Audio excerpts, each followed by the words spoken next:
लड़ी, बाकी सब मर्द घरों में मौजूद हैं, डरे हुए सहमे हुए बैठे हुए हैं। इतने में औरतों को जलाल आया, औरतों को जोश आया, कहा तुम नहीं दफनाते ना दफनाओ, हमें भी तो मौला ने वसीयत की थी। सरों पे चादरें डाली, बेले और बेलचे और कुदाल उठाए और कहा हम चाहते हैं मौला को दफनाने।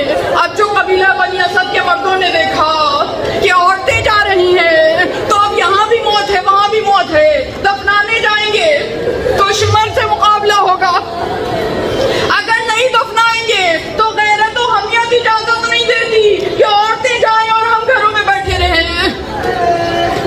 एक मर्तबा कबीला बनी असद के मर्दों ने औरतों को रोका, कहा हम दफनाएंगे। अब आए दफनाने के लिए, बेलचे लाए, कुदाल लाए, चाहते हैं कि कब्रें बनाए। अब जो आगे माजरा देखा तो है